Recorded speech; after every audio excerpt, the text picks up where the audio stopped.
todos. Good morning to everyone. Good afternoon, good evening, wherever you are. It's an absolute pleasure to moderate this event, the role of domestic DFIs, development finance institutions, in using blended finance for sustainable development and climate action, the case of Brazil. And as you can see, I am already very much in Brazil. I wish I was there with you, but I hope very soon we will be able to travel again. So very briefly, just my name is Barbara Buchner. I am the Global Managing Director at CPI, Climate Policy Initiative. We are a global analytical and financial institutions that really help governments and financial institutions drive economic growth while we are addressing climate change. And we are known for tracking sustainable investment trends. We are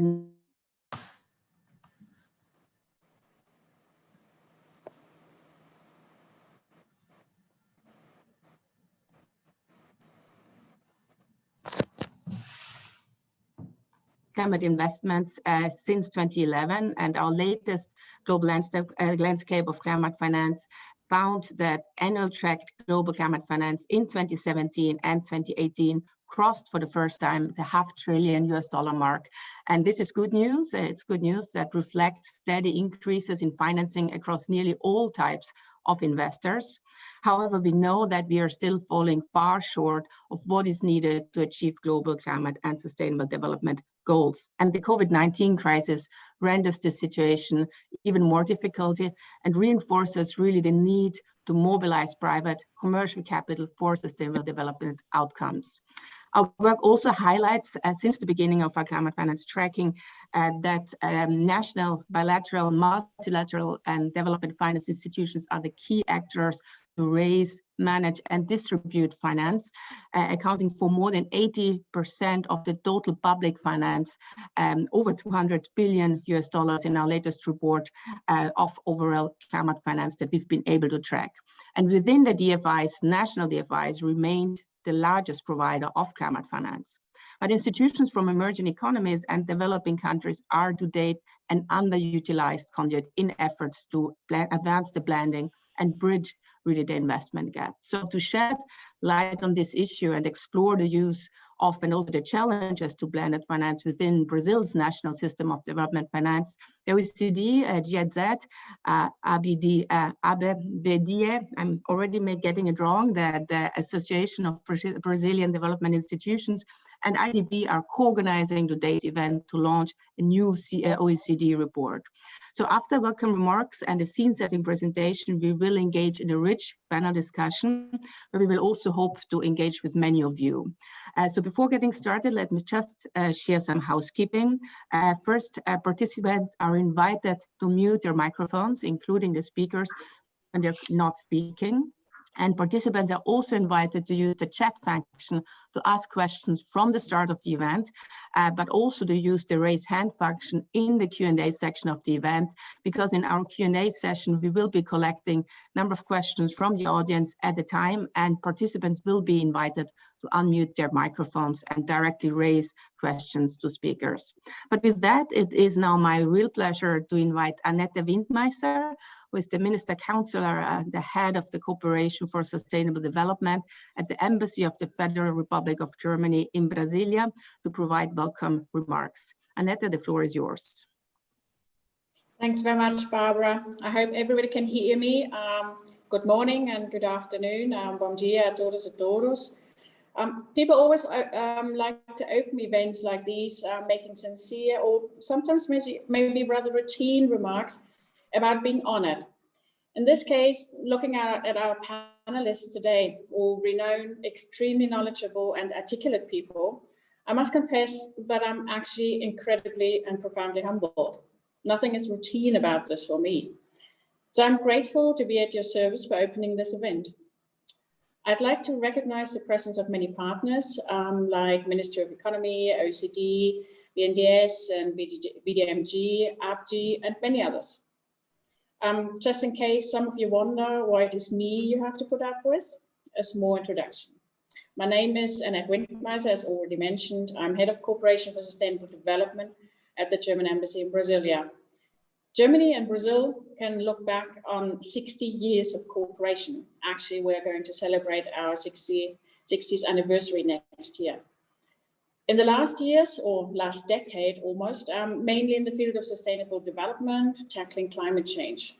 The priority areas for our cooperation activities in Brazil are, on the one side, renewable energy and energy efficiencies, with a lot of activities in wind and solar power, housing, mobility, water, and on the other side, as most people know, also from the newspapers, etc., of course, the protection and sustainable use of tropical forests. But in addition, transversal topics are more and more cropping up in our cooperation, such as the mobilization now of climate-friendly investments. They are of increasing importance in our cooperation. So we commissioned, she has said a couple of years back, to implement a project on green and sustainable finance called FIPRAS, Finanças Brasileiras Sustentáveis, with our partner, Ministry of Economy and Finance, as well as the Central Bank. Since the G20 meeting in Hamburg in 2017, I believe it was, and the report that came out of that called Investing in Climate, Investing in Growth, the scope and depth of our discussion actually have reached a very different level now. It was very exciting for me personally to accompany part of this journey, since when OECD started a research project on regional and national development banks, including Brazil, and their role in leveraging additional private green finance. We are all aware of the fact that it requires these international multilateral approaches in order to reach national and international development targets. It also requires unprecedented investments to finance the transition towards a more sustainable way of doing business. The alignment of financial flows found its way even in the Paris Agreement under Article 2.1c. We are all filled with a little bit of hope now that the pendulum might begin to swing back with renewed strength regarding commitments to the Paris Agreement, which we all know is totally necessary. The investment needs that are being forecasted in various studies from international organizations, reaching trillions of euros each year, may seem unreachable. Public resources alone will certainly not be enough to fill the financing gap. But on the other hand, the gap represents only a fraction of the total global financial assets available. The question is now, how can we transform traditional allocation of investments? How can we change the way that asset owners and asset managers, including banks, take investment decisions? The topic of today, blended finance instruments, has the potential to provide part of this answer. Starting in particularly at the level of multilateral development banks, promoted by the OECD-led discussions on the so-called blended finance principles, the topic becomes increasingly important, as also for national development banks. So I'm very, very grateful that a lot of national development banks and their organizations actually are joining us today. Both OECD and Germany have conducted studies on international and regional levels with that focus before. As I mentioned, I myself was interviewed in 2018 by the colleagues of OECD to contribute to a previous study. At the same time, GIZ published a study, The Role of National Financial Institutions in the Implementations of NDCs. On this background, I was excited to see that the FIPRAS project was able to partner up with OECD to conduct a study on the role of domestic development financial institutions in using blended finance for sustainable development and climate action. Building on past experiences from IDB's work in the region, and with particular national support of the Association of Brazilian Development Financial Institutions, ABDE, I'm sure that the results will be hugely helpful, in particular for the public development banks. I find that the study could not have come out at a more appropriate timing. We see great reform processes within these member institutions, answering to consolidation by increasing criteria and ensuring most useful application of limited public resources. This endeavor deserves appreciation and support. I would like to thank the FIBRAS team to bring together partners and OCDE for analysis and development of this excellent study, and Sitawi for the support in collecting the national data, also IDB for their engagement and support with the topic in the region. And of course, ABDE for the support in bringing together their respective members, including but not limited to institutions like BNDES and BGMG, as well as their support in the crucial dissemination of the results and integration of the findings in the work of Brazil's DVIs. So I can conclude that hopefully for you, as much as for me, these collaborative activities with so many diverse partners are also one of my happy places. Thanks so much for giving me the opportunity to speak a couple of introductory words in the presence of several strong, long-standing and aligned partners of the German Development Corporation. I wish you a very successful discussion. Thank you very much. Thank you very much, Annette. I think thank you very much for starting us also with a very happy message. I think this is what we all need now. I think we're all here to work together to think about how we can transform our economies and the ways investments are done, as you have already highlighted. So thank you so much for being here with us. But now let's move on to the report that many of us have been looking forward to for quite some time. And I'm delighted to invite Özlem Daskin, the policy analyst and lead of the work program Green Finance, Investment and Development Banks, and Valentina Belesi, a policy analyst from the OECD, to provide the key message from the board to set the report to set the scene for us. Özlem, over to you, Valentina. Thank you so much, Barbara. Yes, great, Sam. If we could already move to the slides. So my name is Özlem Daskin, and I will be presenting some of the key messages from our report, as Barbara has just mentioned, alongside my colleague Valentina Belesi. Beyond Valentina and myself, we had two more colleagues, Lasse Möller and Carolyn Noyne, who will work with us on this project, and we were also supported by Sitawi with some initial research. Annette has already mentioned that we were asked, including by the G20, to analyze the role of development banks as game changers for sustainable finance, for financing for sustainable development and climate action. And while national development banks are definitely not a new actor in the discourse on financing for development, our specific angle of looking at how they are already engaging in mobilization and what is the comparative advantage of NDB vis-a-vis the other development banks, that was the new angle that we added to this discussion, as I mentioned, mandated by the G20. Annette has also mentioned that this work has included a case study with BNDES, and it was very much here that sparked our interest in further work on Brazil's national system of development finance. And the reason why that is because there's not just this significant potential for blended finance to contribute to achieving Brazil's development objectives, but it's this intricate and multi-layered system of development finance institutions that has a vast potential of pushing together for a new financing for development landscape in Brazil that is truly fit for purpose for our 21st century. Yes, we have worked with close collaboration in this project with, again, BNDES, but also with BDMG and ABDE, which have shared their experience. They really opened themselves up. They shared data, they shared information on institutional policies and strategies, as well as data and information on detailed project case studies. And from what we know, this is the first study on a national system of DFIs. And yeah, hopefully the presentation and then also the panel discussion will provide us with some food for thought for the discussion. Yes, moving on to the next slide, Sam, please. Yeah. Now, I've mentioned before that we analyzed the value added of national and subnational development banks vis-a-vis their international counterparts. And in this work, it became clear that domestic DFIs, they are to date really an underutilized conduit in the financing for development landscape. And our case studies of BNDES and BDMG in the case of this project, of this research project, have very much validated the value added of domestic DFIs. So first, domestic development banks, they are already well-established financiers of infrastructure. Some focus more on this, others less, but generally speaking, this is the case. So they already have the products and they already have the channels in place for infrastructure promotion, which we all know is so crucial for sustainable development, for climate action, and also for the recovery from COVID-19.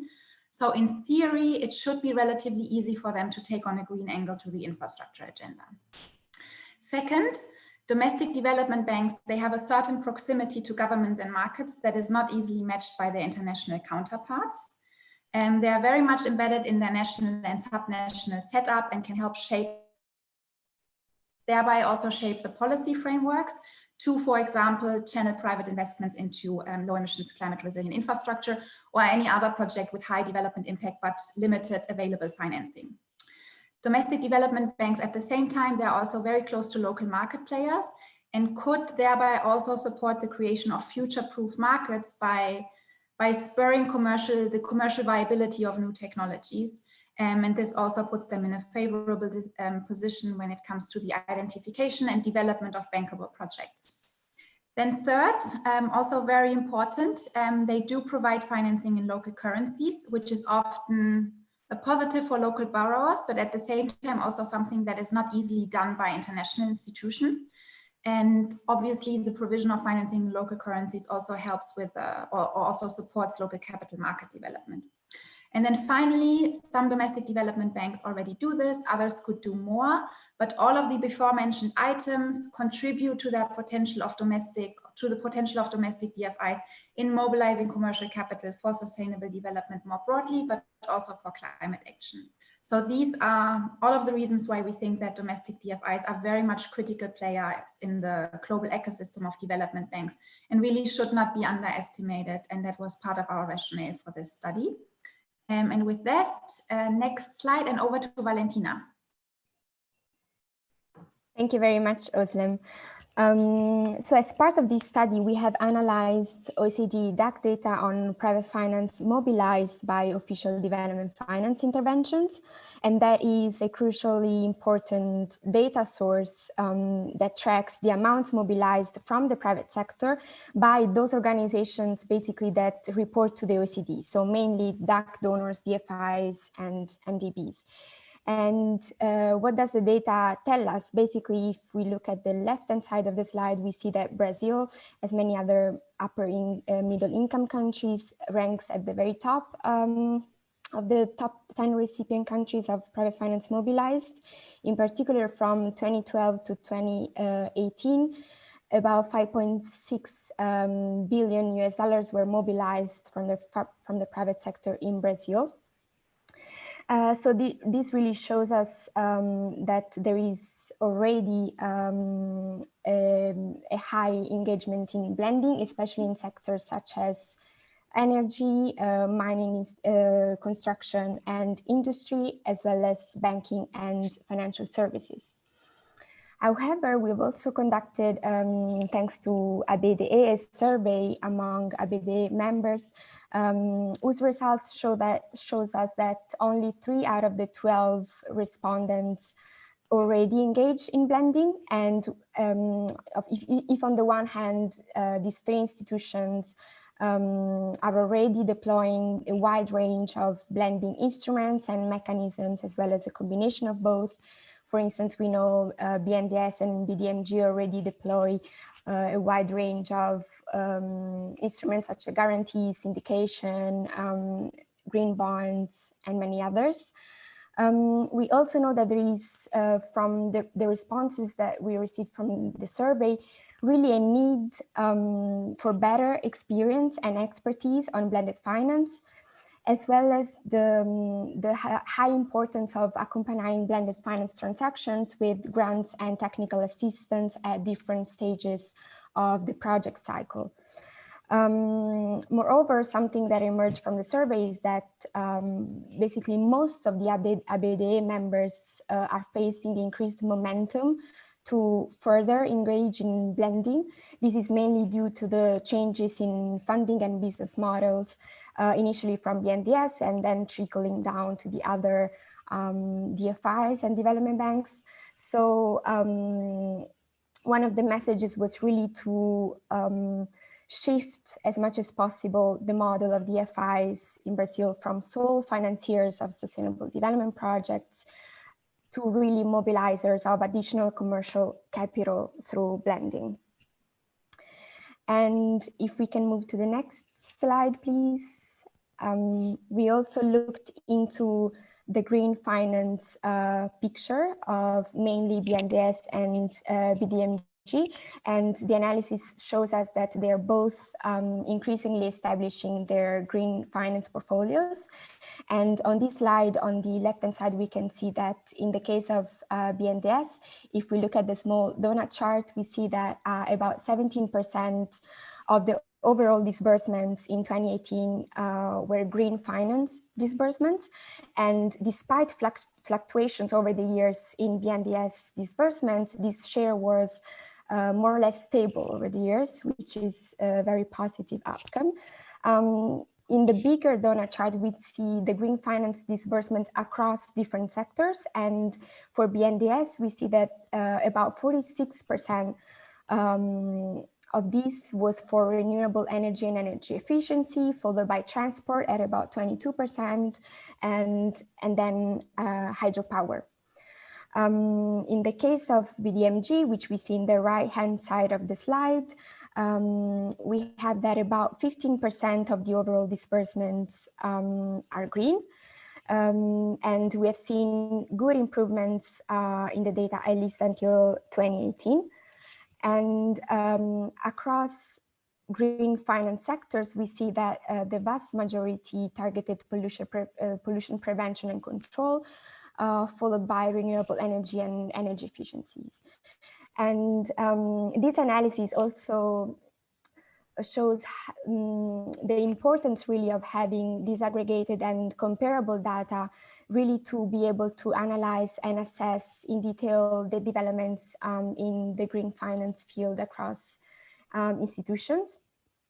And something else that our study highlights is that looking a little bit more broadly on the policies, the action plans of these institutions, we have seen that both from the BNDES side and BDMG, there have been massive improvements in terms of integrating climate considerations into policies, internal risk management processes, other operational activities. However, we know this is not the end of the road. Much more progress needs to be made if we want to really align towards the Paris Agreement and mobilize more green finance. And this can be done, for instance, by further including and integrating green elements into mandates, as well as incentive systems. And with this, I will pass it back to Özlem.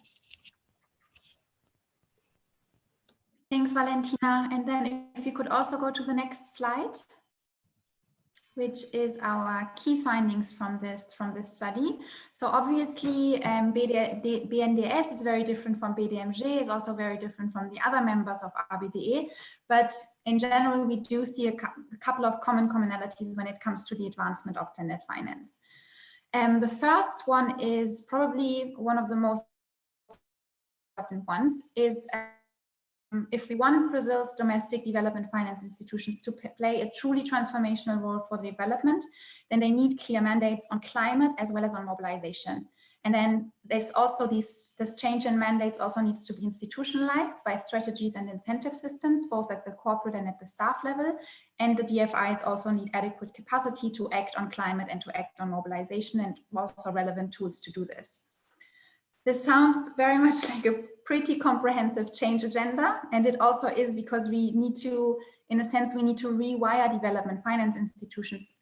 This is something that Valentina had mentioned. They are currently wired to be sole financiers, but they need to be rewired to be mobilizers of additional resources.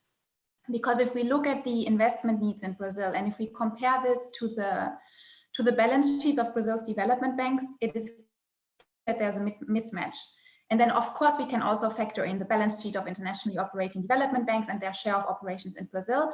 But this really does not change the fact that we need to mobilize commercial investments for development. As I mentioned, development banks, they have been built around the provision of loans, and they are currently not set up for mobilization. And changing these fundamental parameters like the mandates, incentive systems, can really support DFIs to focus more strongly on mobilization. It's definitely not easy to do, and we also need the shareholders to enable and to drive these changes. And this includes, amongst others, not just changing the mandate, but also changing the expectation from a shareholder's perspective on what I expect regarding return on equity from a development bank, but also my expectation of year-on-year increases in annual disbursements, because there needs to be more of a focus on what am I actually mobilizing as a development bank, what is actually the development impact, and a little bit away from these indicators, these financial indicators like disbursement or commitment. That's the first one. Secondly, as Brazil's DFIs are exploring blending, it will be important for them to continue to use a range of instruments depending on the specific project and its underlying risks, and also explore the use of blending in different contexts. So what does it mean? It means not just stick to 1 or 2 blended finance instruments in 1 or 2 sectors, but really engage in an analysis of which instrument is best to be used in a specific project, and consider blending in all sectors and not just those where the business case is already quite clear. And that should also entail is using blended finance also with a view to tailoring it to local needs. So systematically consulting with local shareholders can really ensure the consistency with local development priorities of blending approaches, and also it just mitigates the risk in project implementation as well. So there's also a financial benefit to that. And then finally, also important, Brazil's DFIs, they already have this, let's say, this tool of ABDE at hand. And ABDE is already very much a proven institution in advancing domestic development finance in Brazil. So as Brazil's DFIs are collecting emerging good practice approaches as well as lessons learned on blending, our proposition is to continue to use ABDE as a platform for exchange, which can only be beneficial and is already well proven, and also continue the exchange on the success factors and lessons learned, not just among the DFIs and the ABDE members, but also with the policymakers and the regulators in Brazil, so that they can also strengthen the enabling environment for mobilization. And this exchange on good practice approaches and lessons learned from our point of view also should very much continue to include the multilaterals, the bilateral development banks, and also the development agencies, in not just promoting in general development objectives in Brazil, but also when it comes to blended finance. And then if we could go to the next slide, this was already our last content slide. So thank you very much for letting us present this. There will be, so you can see here a couple of links. We will also post them in the chat because they are quite long. And we will also send an email later, sometime in December, and then also in January, as we have the English recording of the event on the OECD YouTube channel, and then also at a later stage the Portuguese translation on the ABDE YouTube channel. Thank you. And over to you. Fantastic. Thank you so much to both of you, Özlem and Valentina. Very interesting presentation, certainly very interesting report that I'm sure we will all read in detail. I think it has become very clear, and I think many of us have been working in this area for quite a while, that development banks really can become game changers. And I think you have outlined really what are some of the challenges at the moment and what needs to happen. And so I look very much forward to discussing that with our panelists now. And let me introduce our panelists to all of you. I'm very pleased to have here Sergei Suchodolski, who is the president of the Brazilian Association of Development Institutions. Sergio, pleasure having you. I'm also very happy to have here Morgan Doyle, who is the country representative of the Inter-American Development Bank. Pleasure having you here, Morgan, with us. And then I'm very pleased to introduce Raquel Breda, who is here on behalf of Erivaldo Alfredo Gomes, the International Economic Affairs Secretariat from the Ministry of Economy of Brazil. Raquel, welcome to this panel discussions. And then last but certainly not least, my real pleasure to introduce Jorge Moreira da Silva, who is the director of the OECD Development Cooperation Directorate, certainly a key player in making sure that we share and basically build more knowledge in this context. So with that, let us dive into our panel discussion, our first round here. And let me go first to Raquel, because I think what we've heard very strongly from the presentation here is there is a huge potential for blended finance to contribute to achieving Brazil's development priorities. So I'd love to hear from you a little bit more. What are some of the measures that Brazil has undertaken to make sure that you're tapping into this potential, and do you have any specific plans going forward? So Raquel, over to you. Thank you, Barbara. First of all, thank you for the invitation to take part in this event. And I would like also to congratulate OECD and GIZ, IDB, and ABDE for this very interesting and important report. As we all know, the mobilization of capital from all sources has become even more strategic when the development needs of countries have greatly increased. And at the same time that we are facing serious budgetary constraints, we are working to consolidate economic and administrative reforms, and we have also to deal with the impacts of COVID pandemic that are so serious. And I'm very happy to say that Brazil has made great efforts to overcome this, and we are already in the way to a good recovery. In this context, capital from all sources is required, as Annette was telling, in trillions of dollars. And those needs can only be met when we blend all sources of capital from all sources, from grants, from public and private financial institutions, from less and more concessional resources, equity and pension funds, and other, using instruments such as guarantees. And it's very important to combine all these resources, and so we can mobilize and allocate the necessary capital to finance the development needs and the transition to more sustainable economies.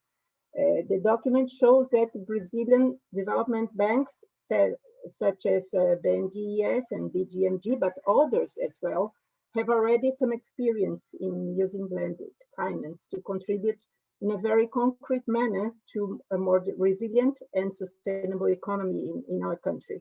The financial sector has an essential role to play, and the government is committed to provide the necessary legal and regulatory framework to unlock the financial resources needed for these investments.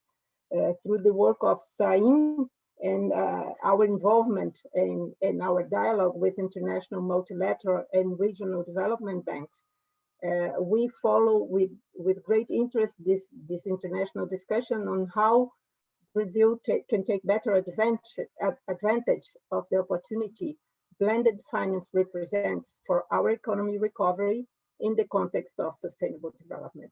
Thank you very much.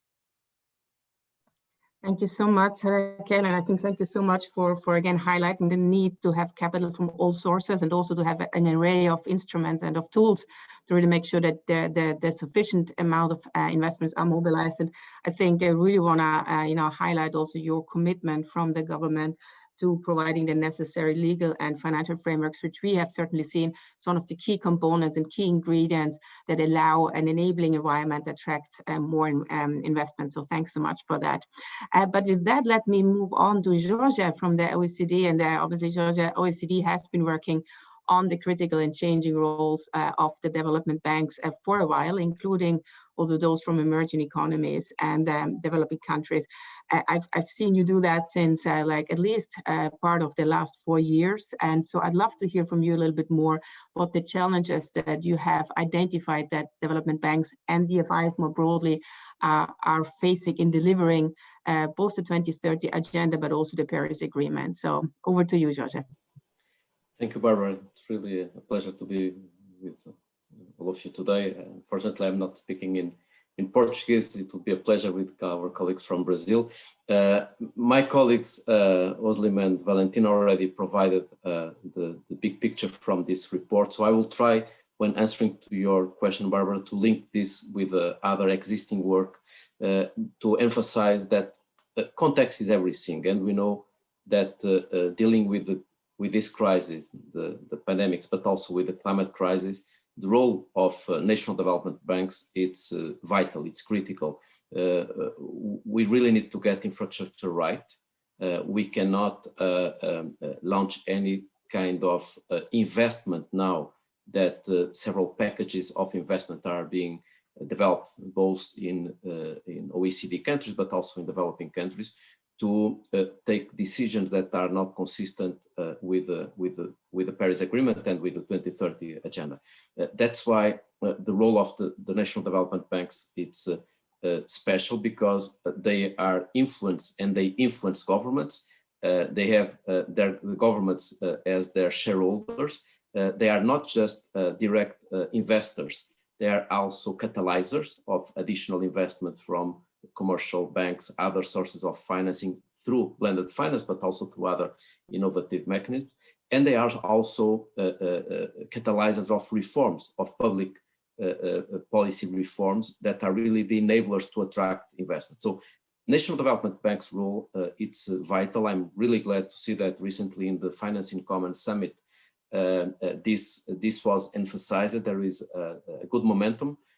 I think that, as Valentina mentioned and Ozan mentioned, that there are some reforms, of course, that are needed, and those reforms are required both at the national but also at international and global level. One of these elements is mandates and incentives. These national development banks really need stronger mandates to better align all finance with SDGs and all finance with the climate objectives. This is part of, we think, of the responsibilities of governments as shareholders. There are a second element that is important, that is blending, not blending for blending, but blending in ways that maximize the impact. And we know that blended finance being on the rise, at the same time, we are not getting the results that are needed, or at least compatible with the focus on those most in need. Let me just give you a couple of figures. One is that blended has mobilized more than $200 billion in the last 5-6 years. Last year it was 40 billion. This is quite positive. So mobilization from public initiatives fostering this $40 billion. But when you deep dive, you realize that only 5% of this is going to LDCs and only 5% of this is going to health and education. So the role of development banks, national development banks, it's critical not just to blend, but to ensure that this blending exercise is aligned with SDGs and with the 2030 agenda. And finally, the use of concessional finance to enable development to drive the transformation. Concessional finance is a sine qua non element for today's discussion, especially when we know that unfortunately, and this is related with a recent report that we launched 2 weeks ago on a global outlook on financing for sustainable development, that we are facing a gap that is much higher than we were facing a few months ago before the crisis. Before the crisis, we were discussing a 2.5 trillion gap to implement SDGs. Now, the scale is a different one. Developing countries face a drop on external finance, mainly due to FDI, foreign direct investment and remittances, same time that they are requiring 1 trillion additional to deal with the crisis on short term, but also on mid and long term. So we are probably talking about the 4.2 trillion gap. And that's why we need all sorts of finance. We need ODA, we need private finance, we need blended finance, impact investment.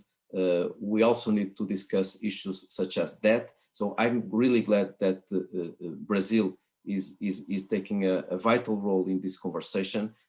And as my colleagues outlined, there is a huge potential to further blend, but blending in ways that are aligned with SDGs. Thank you, Barbara.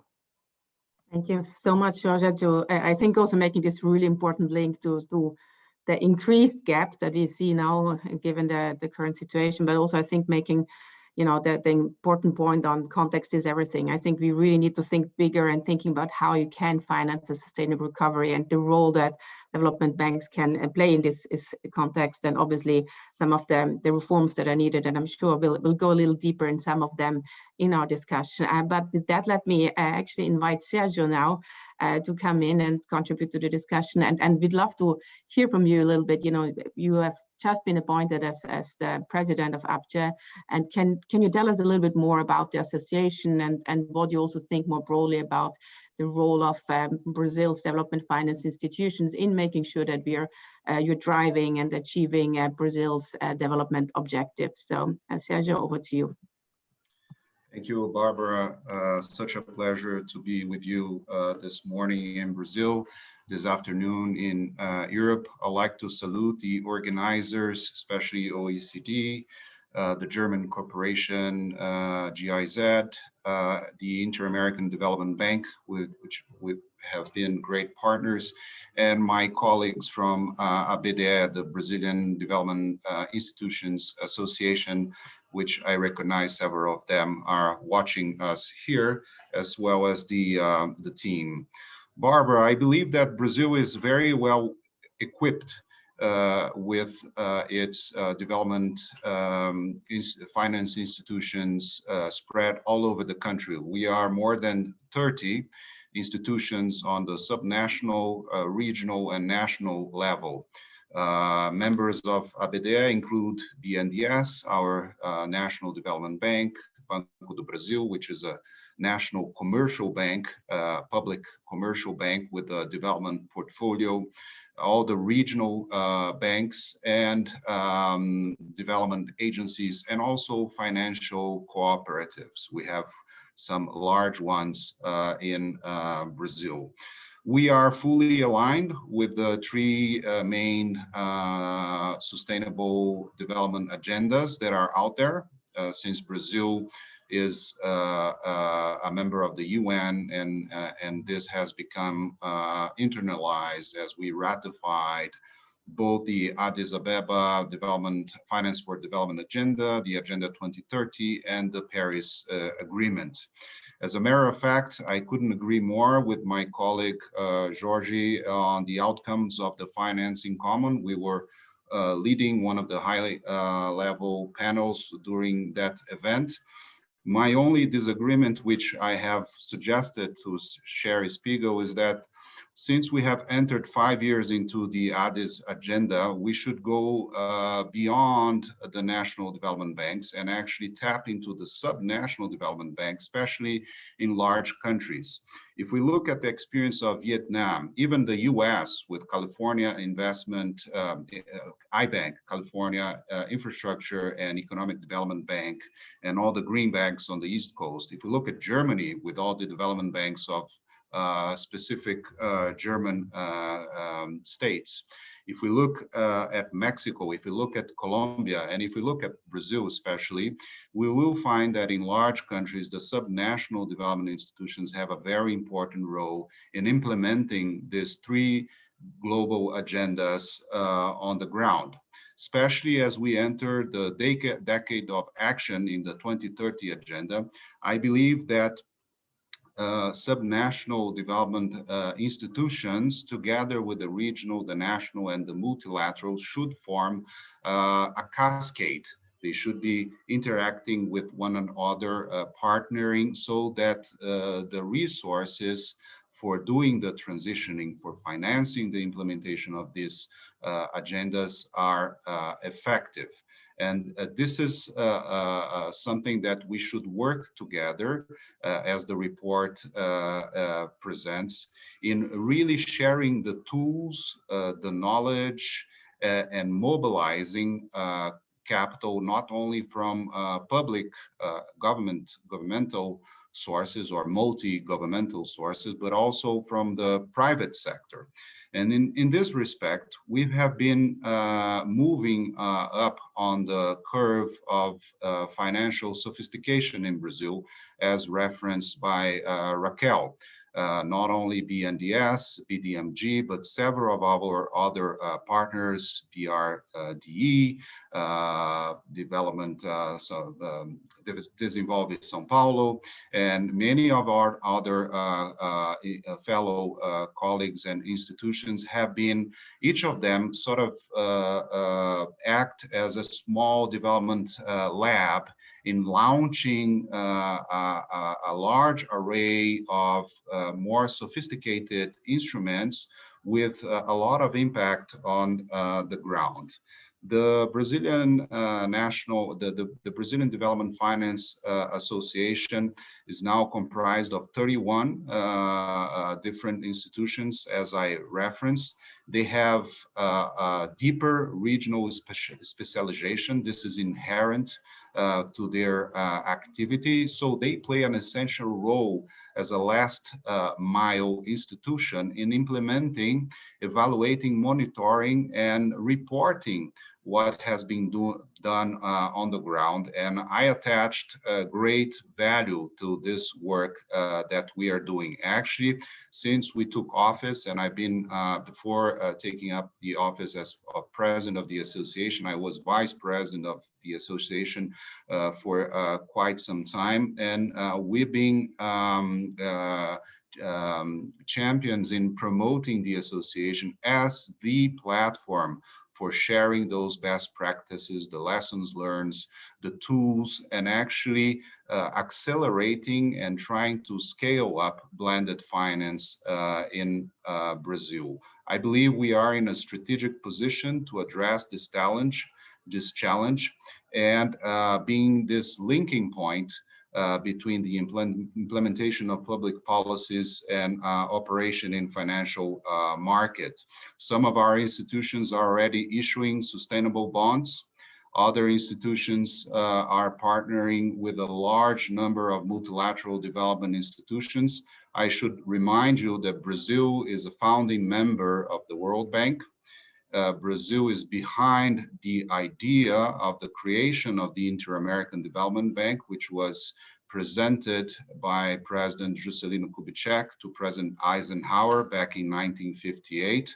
Brazil is a founding member of the Asian Infrastructure Investment Bank, and Brazil is a founding member of the New Development Bank, which is now headed by a Brazilian. So we do have quite some track record in development finance, and what we need to do is to partner with other institutions around the world, learn the lessons, and have the sense of urgency in the implementation of all the above mentioned before mentioned agendas, which are also part of the report. I believe we are equipped with the institutions that can channel those resources, those best practice, and also catalyze private capital for those objectives. I will stop here. Thank you so much for having us today.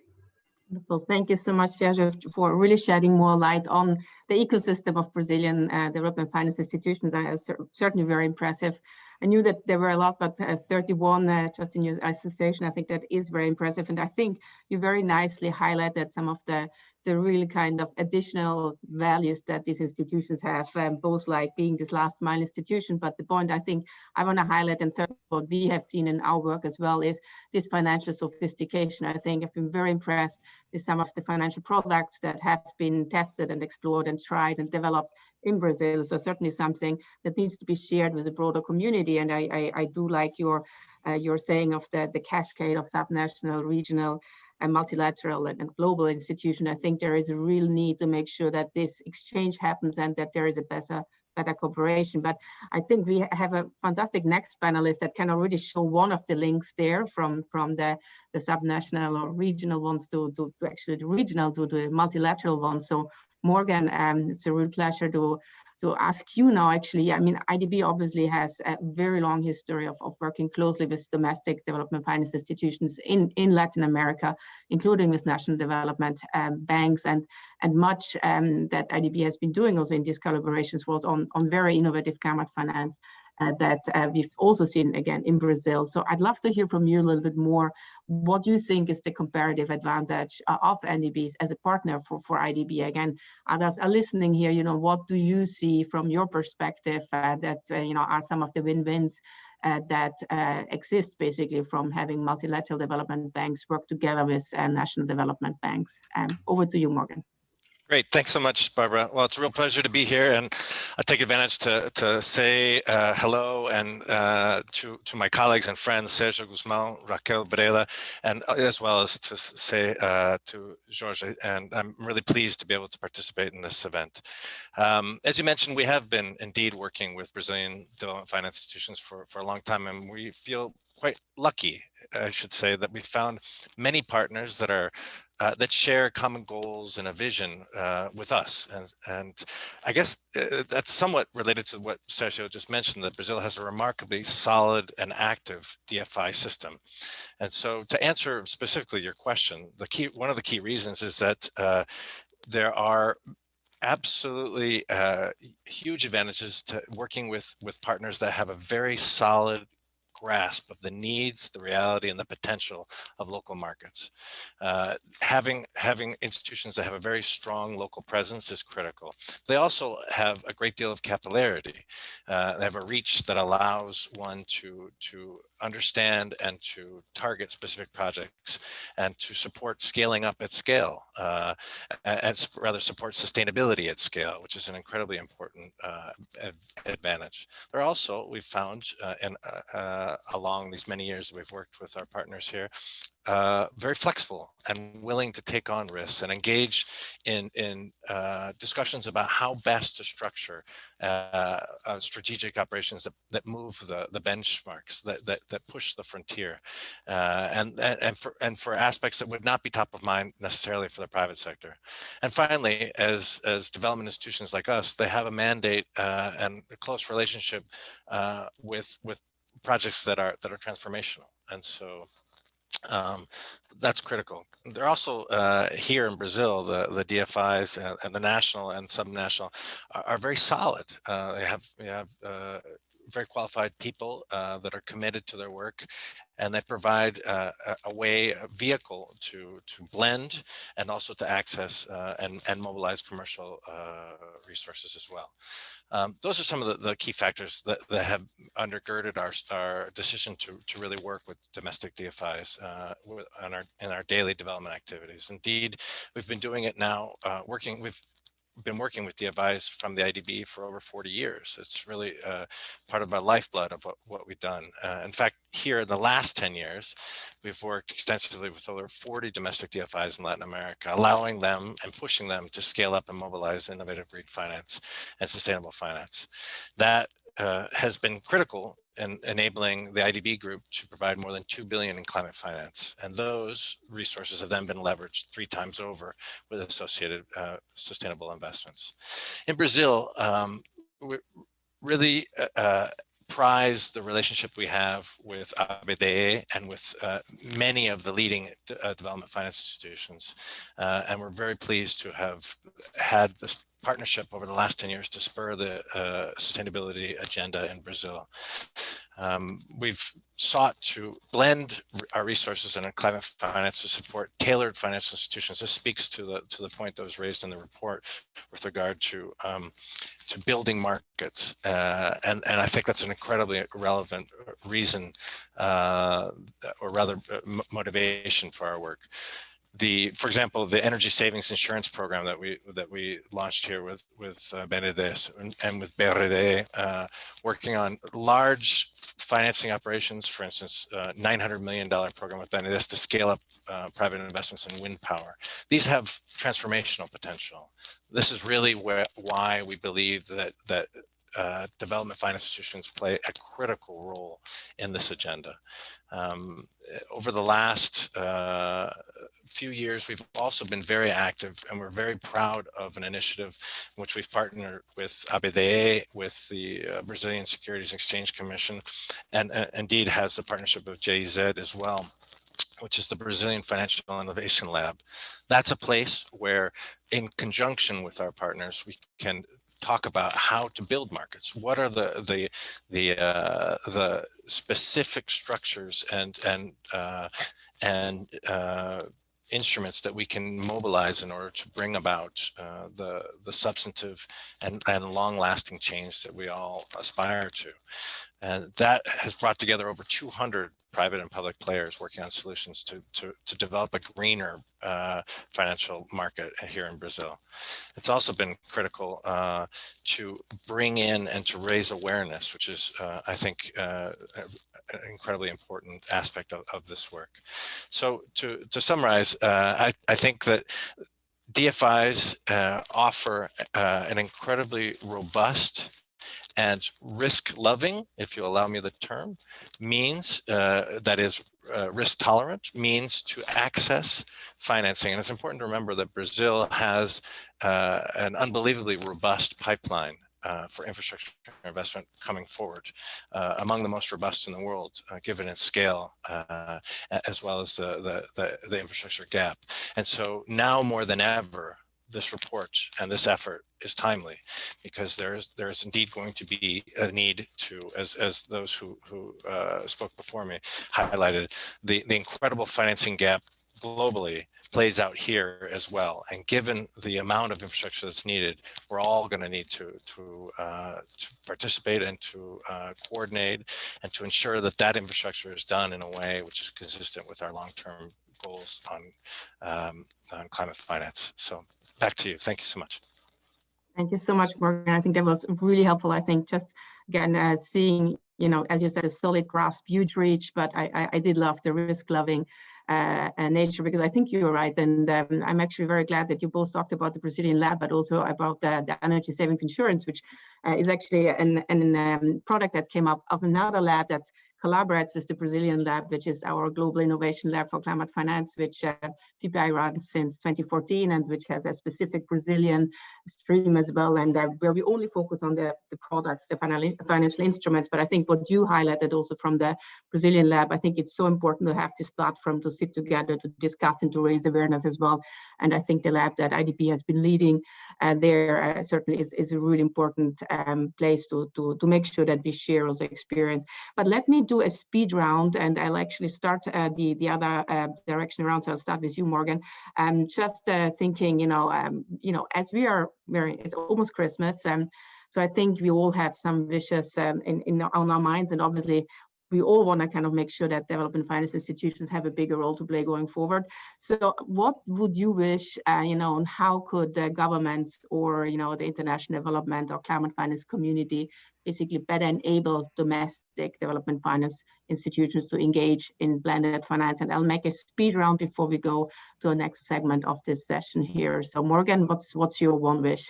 My one wish, well, I guess I can't wish for dealing with Christmas for my children, getting the gifts done, because that's probably number one if I had to choose. But short of that, I would say that we have a very supportive environment here on the part of the Ministry of the Economy and Sain, and we have some incredibly committed players. I think what needs to happen is we need more access to finance. I think that the promise of the GCF and all of the different sources Brazil needs, we have a huge and robust pipeline of projects here.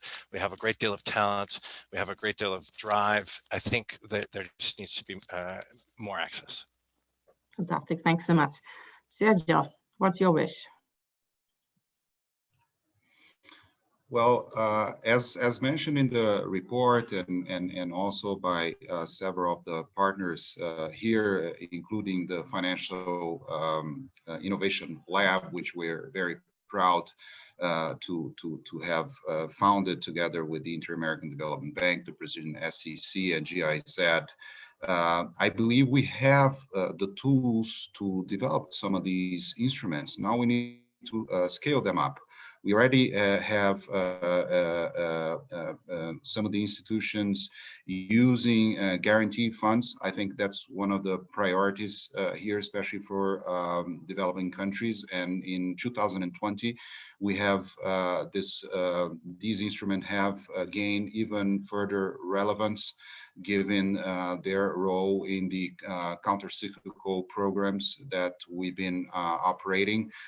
Just as a reference, we've been operating emergency programs in Minas Gerais with 5 different guarantee funds, including one that we designed, which is a state level one. but we are not the only state in Brazil that has designed one. I know Paraná has designed one. I know that São Paulo has designed another one, and probably other states have also done the same. And I think that blended finance would be a very good, effective and efficient way of scaling up and mobilizing more capital in an effective way.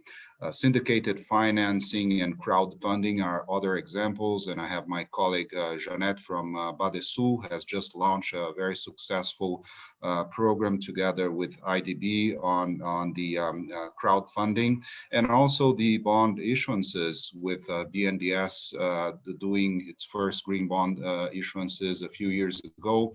We're just about to issue our first sustainable bond in a few days with a lot of support from Inter-American Development Bank throughout the process of designing the framework, getting the second party opinion, and even being the major investor in this first issuances.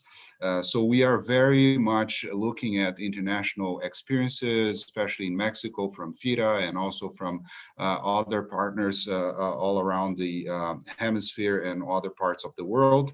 And finally, I think it's very important, it's good that the Brazilian Finance Ministry is represented here by Raquel, that we approve some bills that are in Congress, especially Bill 133, which defines the legal authorization for the issuance of sustainable development bonds in Brazil. I think this is a very important bill. So we should push together in every direction, both on the regulatory and legal side, on the capital mobilization, and also sharing good practices and lessons learned both in Brazil and from other regions. So it's very important to be here today sharing all this knowledge, and thank you so much for the opportunity. Thank you so much, and apologies. I should have mentioned all the organizers of the Brazilian lab, so thanks for pointing that out. And actually you had more than one wish, but I will kind of group them under scale. So I think you have kind of, you know, all the kind of the tools and the bills. I think that is actually all meant to go towards scale, and I couldn't agree more. I think also been very impressed with what the Green FDICs have been doing in Brazil. Again, you know, an example that has been only, for now, only done in Brazil. So very, very important additions from your side. Thanks so much. Let me go back to Jorge. What's your wish, Christmas wish? Thank you, Barbara. This has been a really excellent discussion, and we can see that the Brazilian ecosystem on DFIs is vibrant. But two wishes and one gift. One wish is to ensure that we can mobilize 1.1% additional of the existing capacity in the financial market. We have $379 trillion in the financial market. We just need 1.1% of that additional to fill the gap, the annual gap on the SDGs. The second wish is related with this, which is let's get the shareholders to enable and drive the change on DFIs first, transforming them from sole financiers to become mobilizers of additional finance, commercial finance. Second, let's align all finance with SDGs. And third, let's get the private sector closely working with us in this learning exercise. What's the gift? The gift is we are well equipped with data and also with platforms. The DAC has recently adopted a community of practice on private finance for sustainable development. It's the right place to enable this conversation. We have the blended finance principles from the DAC, but now also the 3 Tech Arena on blended finance, and this is important to create the scale in terms of standards, regulation, transparency. And finally, we have agreed with the UNDP on a joint alignment framework to ensure that we align all finance with SDGs. So you can rely on the OECD to support you in this transformation, in this great journey. Thank you. Thank you so much, George. And I see that no one wants to have one wish. There's more wish, but I think I believe in, you know, the Christ child, as we call it in Austria, Christkind. So I'm sure that we will all get there. But with that, again, I think really important part, and I do want to highlight the 1.1% 1% of the 379 trillion that we have in the financial market. Again, I think this is really something we should continue to highlight and continue to work for. So thanks so much for that, George. But let me go to Raquel. Thank you, Barbara. I think my wish is that we could very soon as possible, bring together all this capacity that we have already in our DFIs, and working together with global and regional banks as IDB, and in a way that very soon we can have this graphic that was shown to us, where BNDES and BGMG have already a very small percentage of investments that are aligned with green and sustainable outcomes. And very soon we can have this on the opposite. We have the majority of the investments totally aligned with Agenda 2030. And I think that could be a very good wish for Brazil. Thank you. I'm on mute, very much like that wish, Raquel. And again, I think bring the capacity together. I think this is exactly which I see here already happening. I think this is something which we need to continue from here. But with that, let me actually now open the discussion to a broader audience. And let me first invite very quickly a few experts who have been working very hard in this area for a long time, just to provide some initial reflections to do this discussion here, do the scene setting presentation from the OECD. And I'd love to first invite a very good friend and colleague, Nabil Kadri, who is the head of Department Environment and the Amazon Fund and BNDES. And we have heard a lot about BNDES already, obviously. So Nabil, over to you. Thank you, Barbara. Thank you to OCDE to again be part of one of these studies related to climate finance instruments. I must say that it is a pleasure for us to present our experience in our work on blended finance for climate finance, because we are working on it for many years. But one challenge that I can say for us when we started this work together with OECD was to translate what is blended finance for a development institution, because our purpose is to mobilize resources. Our purpose is to make things different and innovative. We are typically institutions that made. So for us, it was an exercise to look what we were doing for the last years and trying to translate it to the new methodology that we can say, this is, oh, we are doing blended here. As Sergio said, when we issued our green bond in 2017, for example, we didn't call it blended, but we made it at the first time in Brazil. And for us in the BNDES, I think there are three big pillars to make these agendas successful in development bank. I can say, as Sergio said too, the commitment is the first one, the first pillar. The institution have to make a very strong commitment to these global agendas and translate it to the policies and the products that we use to work. The second one is the partnerships.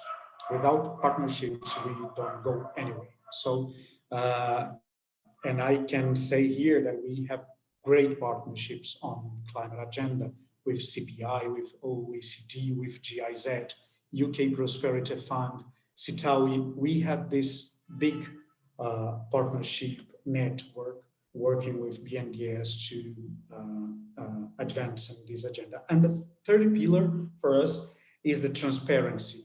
We cannot go anywhere on climate finance without transparency. So we are working hard on it. We are working on, as all you know, BNDES hardly support transparency of the work that we do. We this year completed our SDG portfolio website, and you can go there and see since 2015, from the beginning of the SDGs till now, how much BNDES disbursed for each one of the 17 SDGs.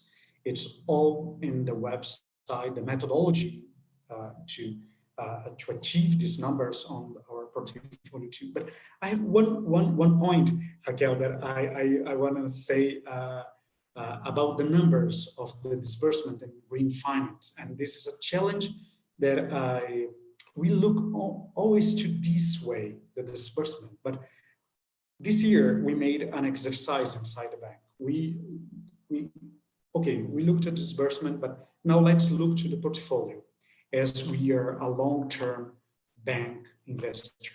So when we look to the portfolio way, what we have on the credit portfolio, now we have more than 50% of our portfolio in green and development, social development projects financed. And this is important. Why this is important? Because when we are saying about being innovative, issuing new bonds, we need to look at our portfolio and not to our disbursement. That's why we can do the green bond issue in 2017, but there is a good news too. This year, and as the study demonstrated, one of the points that Valentina said was the development banks can design, blend and finance and build markets. So this year we built a new market in Brazil. On November, during the Green Week, BNDES Green Week, we issued a domestic green title, and we issued more than 1 billion reais with a really low cost in a domestic market and not in the global market. And it was the first time. And to end my speech, I would really invite everybody to read the study. The study is really interesting about what we've been doing till now. But I can say we are doing more. Our president Montezano asked us on August, I really want to see the innovative way of BNDES on green finance and green climate. I want 6 solutions till October to working in. Okay, I said, Montezano, wait, we have more than this. You are looking only to the trees. I will show you the forest. And in a couple of weeks, we found inside the bank more than 30 solutions to green finance and green development agenda, including structuring projects, guarantees, credit, partnerships, and I will pick only one, and this is probably one emblematic one. We just approved it in the GCF board in November, a fundraising with IFAD, and I want to thank Raquel and the sign for all the partnership on it. And it's a very innovative fundraising. We are blending BNDES money, blending GCF money for loans and for grants. And the final purpose of this fundraising is to make the Caatinga, the northeast region of Brazil, more resilient to climate change and trying to address this agenda there. So it's more than $200 million involved, 30 million in grants, and all the rest in loans. So I've been really quick because we have many things to say, but I just point these things. Thank you. Thanks so much, Nabil. Again, I know that you could probably share for hours like best practices and ideas, but I do want to also stress the point you made, like commitment, partnerships, and transparency, which I think are really at the core of making sure that you can, scale up the activities of development banks. And thanks again to you and your team and Bendesa for all the innovation that you're triggering there. But with that, I'd love to hear also from Cinzia Bechelane, who is the Manager of Effectiveness and Sustainability Affairs at BDMG, and then listen a little bit to your thoughts and reflections to the discussion today. Thank you very much, Barbara. It's such a pleasure to meet you after COP25. First of all, it's an honor to represent BDMG along Sergio Guzmán, President of ABDE and BDMG.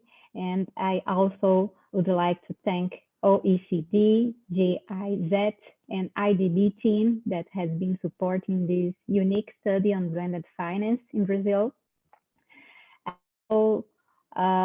Global agenda brings substantial changes in development financing, including a much wider range of actors with the presence of subnational institutions, as Sergio and Morgan pointed out, and a major volume of private financing. The traditional sources of financing are still insufficient to meet the development needs. So innovative and more effective instruments are urgent to mobilize capital, mainly for less development regions and local contexts, like Minas Gerais. The study, as said many times today, is a major step for exploring more blended finance instruments in Brazil. In the DMG, as a subnational case highlighted in the study, we are working hard and using blended finance instruments to act in partnership with larger national ABDEs and multilateral institutions and local private sector to help better connect existing financial resources as well technical resources to promote local impact. The combination of strong partnerships and local expertise can create a much more prosperous space for closing the financial gap in terms of SDG implementation. We have been working with valuable support from IDB, for example, to develop innovative frameworks for issuing SDG bonds. And nowadays, our SDG disbursement portfolio is over 50%.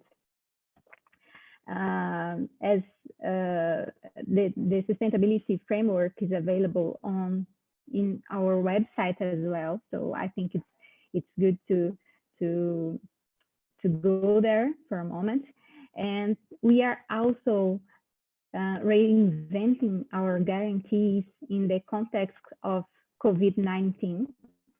In 2020, for example, we saw a record disbursement operating in a counter-cyclical manner and serving sectors most affected by the crisis as SMEs, municipalities, and health sector. So, for example, until October, BDMG disbursed more than 2.5 billion reais in Minas Gerais economy, which represents 160% raise over 2019. And among the many findings of the report, I would like to highlight the one particular recommendation that I think is still a major challenge in Brazil,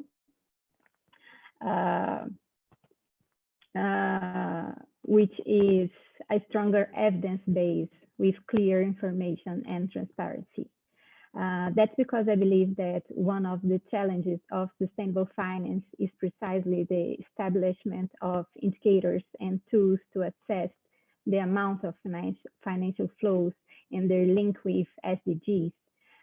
To overcome this challenge, the report points out that it's necessary to develop a culture of evaluation and impact to understand the real destination of the resources and the social and environmental effects, whether they're positive or negative, and demonstrate it in a transparent manner. So it's not only a question of rethinking the amount of financing, but above all, ensuring that the finance projects have the right requirements to minimize negative impacts and increase additionalities. Thank you again. I'm glad to participate in the study and in this high-level event. Thank you so much, Cinzia, and lovely to see you again, hopefully next year again in person.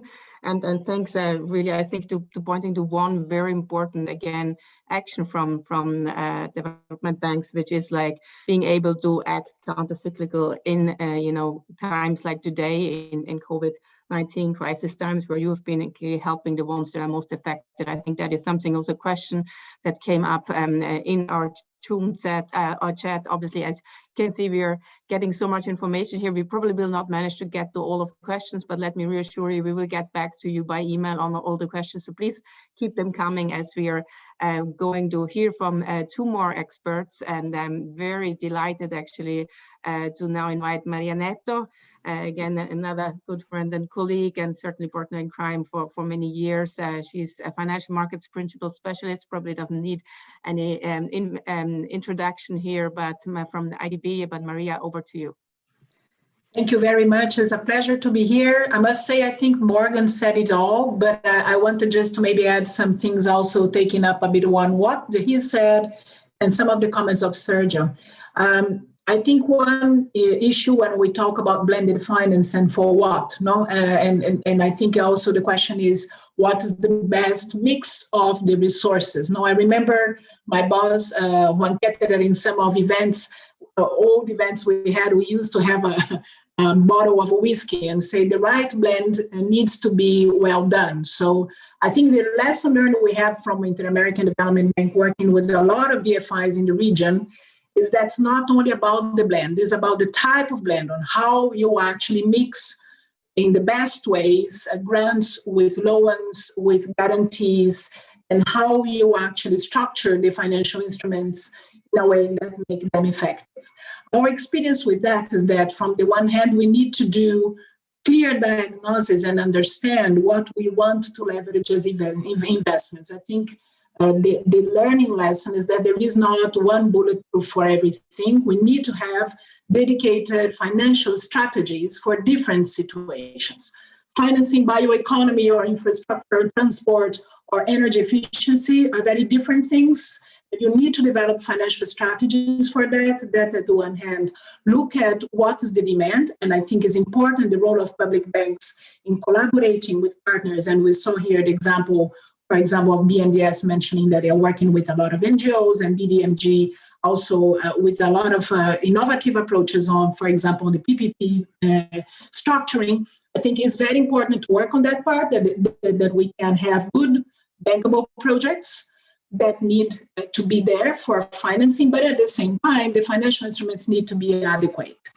And I think one issue, now taking what Sergio said, that we need to be careful about when we talk about the blending in Brazil is also that is not only about what the DFIs do or not, is how we handle issues relating to regulation, opportunities to work off the balance.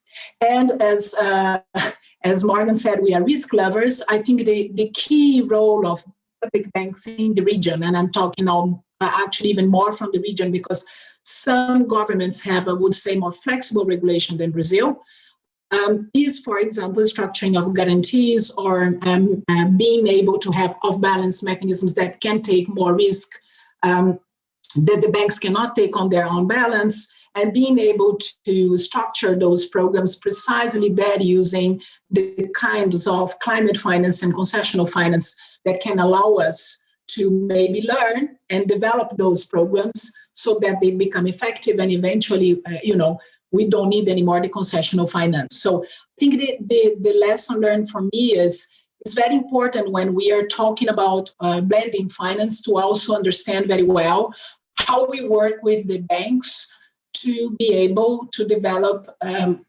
different and more sophisticated response to different issues. And maybe we need to have more tailored financial strategies for different types of problems. It's not the same financing subnational investments for infrastructure as providing finance for micro enterprises or producers in the Amazon.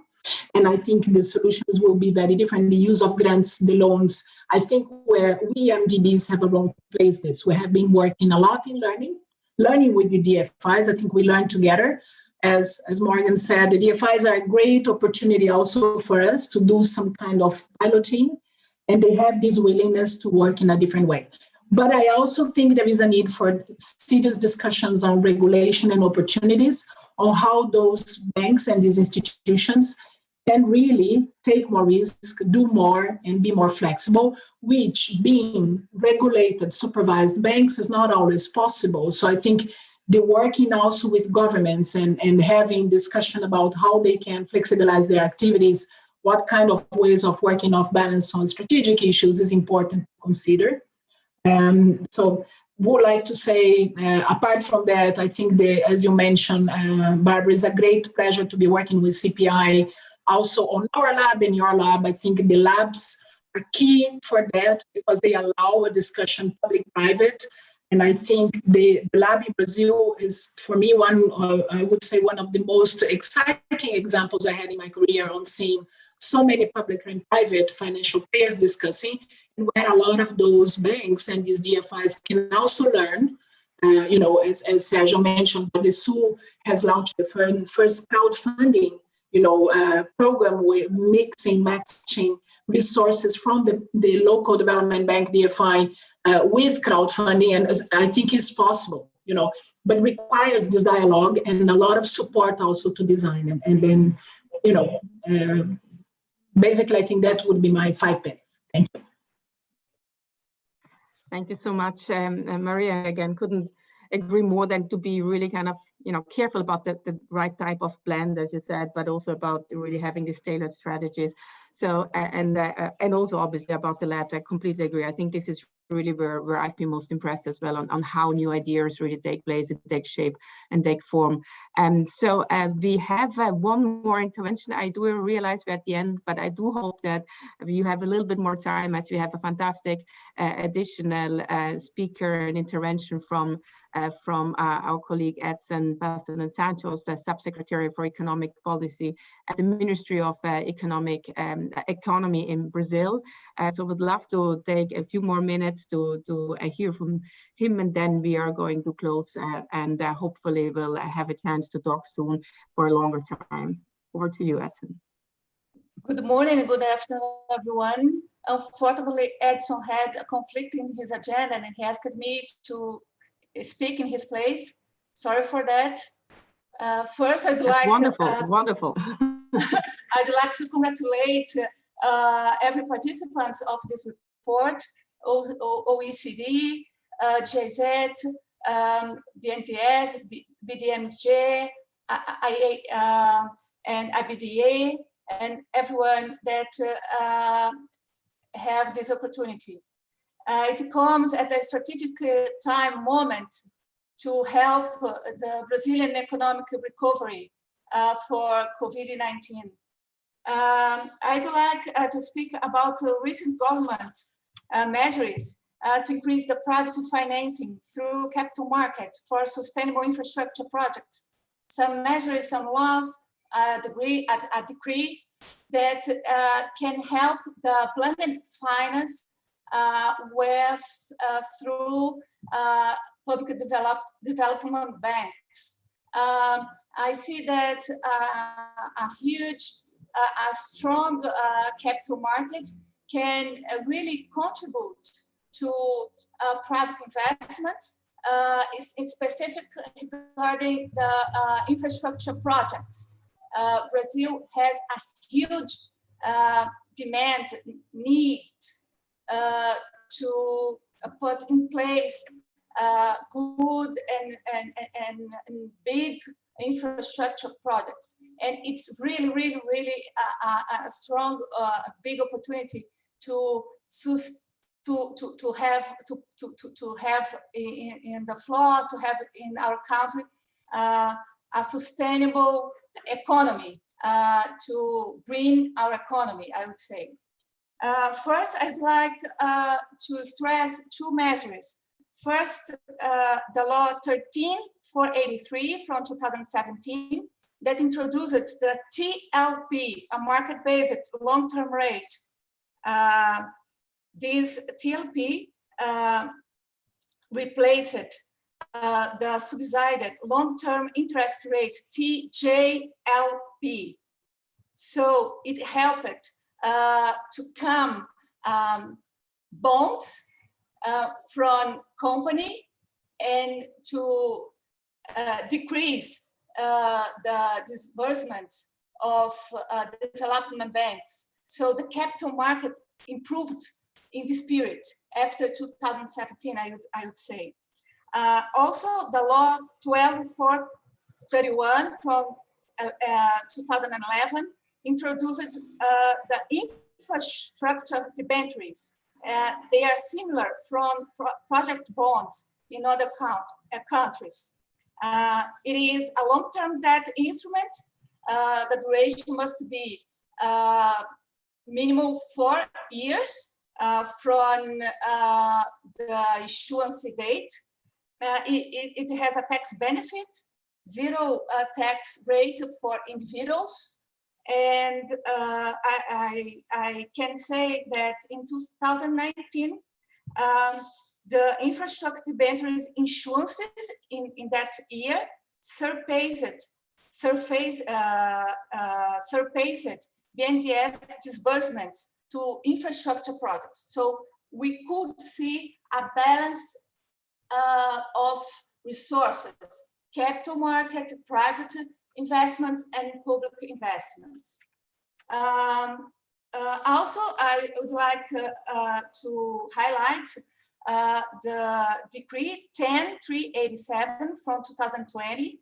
I would say a green infrastructure debentures that they introduced. What is this? To issue an infrastructure bond in Brazil, you have to get an approval in the sector ministry. But the decree says, the Decree 10387, that if it comes from urban mobility, renewable energy, sanitation, so with environmental impact in these 3 sectors, this project had already approval. It is priority for the federal government. So it is simplified and accelerated approval process to infrastructure projects. There is a fast track to the issuance in the capital market.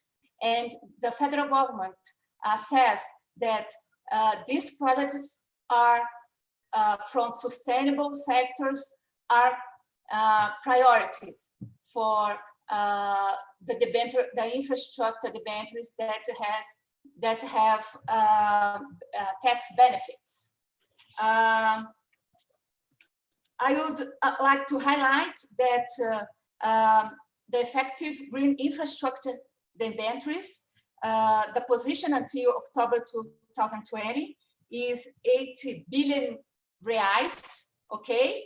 In comparison to the total amount until now, from 2012 until October 2020, the amount is 98 billion reais. So less than 10% of the amount of green infrastructure debentures, less than 10% of this position is in fact green infrastructure debentures. They have certification green, they have a second opinion, or a rating green. Okay, so there is a long road to run very fast in Brazil to green our capital market and to foster also the amount invested from this market.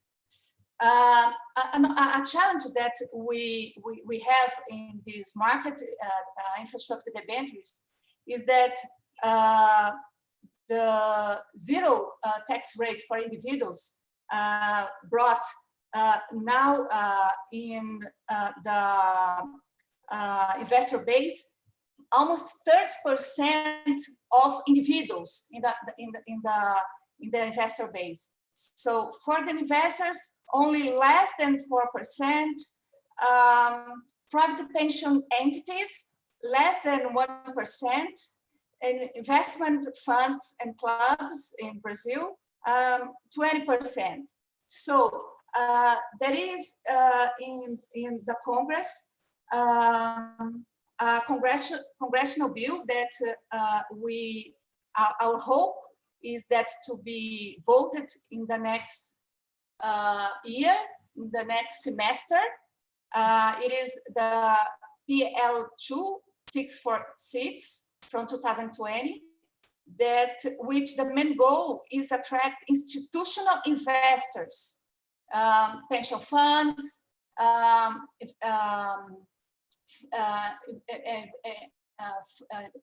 investment funds, pension funds, international investors, and to foster the capital market and the private investments for infrastructure projects. So this is a huge moment to green and make sustainable these capital investments, these private investments in Brazil. Thank you so much for this opportunity. Thank you for this study, and I'd like to congratulate everyone once again. Thank you so much. Great. Thank you so much, Alida, for really giving us an excellent picture of where we are on our road to greening the capital markets in Brazil, and really highlighting some of the degrees and the important the moment in which we are, that hopefully help us to really attract the right capital to Brazil, to make sure that we meet the goals both of the Brazilian government, but broader really the Paris goals and the sustainable development goals in Brazil. So with that, again, a few minutes late, but I do wanna, and just wrapping up very quickly what I heard in a very rich and very engaging discussion here. And I wanna thank, first of all my panelists for excellent contributions as always, and really rich examples and really highlighting how important Brazil is considering blended finance and what is going on in Brazil. I do want to thank all the organizers for making this discussion possible, and I won't mispronounce anyone anymore, I promise. So I'm just going to thank all of them. Again, my wrap up, I think what I've heard is the time is now. I think we've had the Financing Commons Summit, the role of development banks is clear as a real important actor who can help to address the gap, which is large, which is also heard today, and where we need all sources.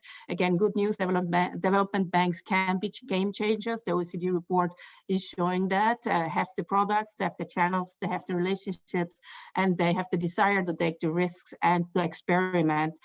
So what we've seen is that the potential for development banks is much larger. And how can we really implement and make sure that this potential is actually becoming reality? Well, what I've really heard today is keyword is innovation. It's innovation in the mandates. We need clear mandates. It's innovation in regulation. We need to have a real legal and financial regulations also ensure strong capital markets. We need more capacities. We need innovation in tools, tool blending, but we also need to share knowledge. We need to share good practice. And for that, we need strong partnerships and cooperation. I again want to highlight the cascade of subnational, regional, international, and multilateral and global financial institutions. All that requires good data. We've heard that as well, a strong evidence base. It requires transparency and it requires commitment. And ultimately what it really requires is leadership. And certainly I have seen that from Brazil a lot. So I'm very excited to have been part of this discussion today. Let's rewire development finance institutions to make them not only financiers, but really mobilizers. And it's all about the right blend. I want to come back to Maria. She's been mentioning whiskey. I would like to mention caipirinha. It's all about the right blend there as well. I wish we were all together now and could raise a glass together and really think about how we can continue to have this momentum. But I just want to end by saying we will send an email to all of you with the responses to the questions that you've had in the chat function. And we will also send an email with a link to the recording of today's event, both in English and in Portuguese, as well as with the link to the OECD report. And with that, let me just say muito obrigada, and I wish and I hope we will all see each other very soon in person. So have a wonderful day. Ciao, ciao. Thank you, Barbara. Obrigado, Bárbara. Thank you. Thank you, Barbara. Bye-bye. Muito obrigado. Bye, bye, everybody. Bye, goodbye. Tchau, tchau. Boa Até mais, tarde. todo mundo. Obrigada. Tchau, tchau. Thanks, Maria e todos. Bye bye. Tchau. Have a nice Bye. day. Tchau, tchau. Bom dia a todos.